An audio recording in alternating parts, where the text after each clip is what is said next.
sisi tupate amani.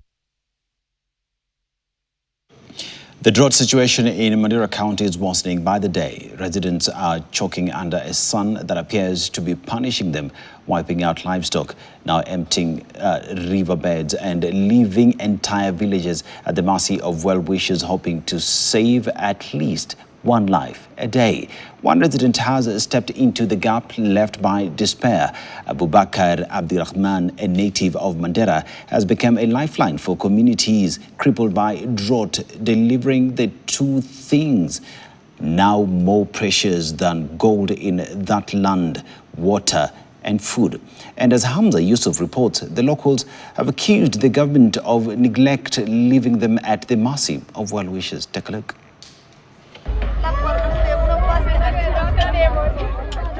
In Kokoto village, Mandera County, 80 years old Hawa Hassan stands patiently in a queue, her frail hands clutching a container, hoping for just a few drops of water to ease the ache of thirst. Swahili, mata moja moja.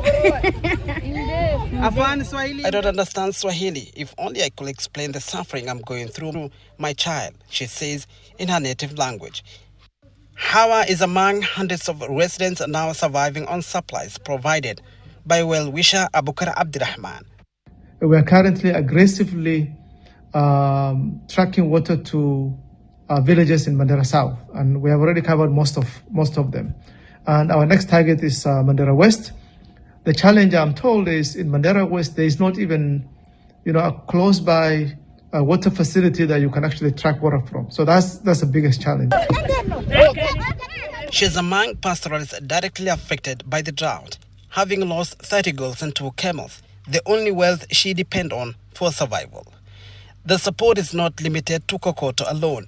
The trucks sneak their way through Dimo, Kutulo, Elwak, Fino, Arabia and Ramu, bringing with them not just water but hope. That's what, at a personal level, it's what I can do, and I've been aggressively doing those things, but that's a drop in the ocean. It's only a government that can actually reach this vast number of people, and that's what we're doing. But I think what I need to say, and I need to say this, the county governments need to think about long-term fix. This short-term band-aids is not going to do anything. We will be here, we've been here perennially complaining about droughts in northern Kenya. We have to think about long-term fix. With all those resources, we should be able to construct solar-powered boreholes in some of these regions that don't, depend on fossil fuel, energy.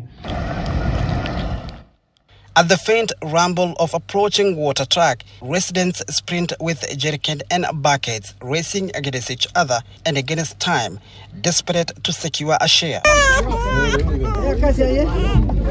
For infants, the wait is unbearable. Some are bathed and give water immediately, saving their fragile lives. This is the harsh reality of a drought that continues to ravage Mandera County. In the Ola area, a few kilometers from Ramu, this elderly man waves down every passing vehicle, pleading for food. At one point, our lenses capture him nearly collapse, his body weakened by the hunger and exhaustion. He's among few pastoralists who have watched their cattle and goats perish under the merciless sun. This situation in Mandera continues to worsen, with residents now in urgent need of humanitarian assistance. Their survival hanging on the next water truck, the next food donation, or the next act of kindness. This comes as leaders from the region now appeal to the national government to declare the drought as national disaster. Hamza Yusuf, KTN, Takaba, Mandera County. President William Ruto's allies have dismissed the united opposition for expressing mistrust with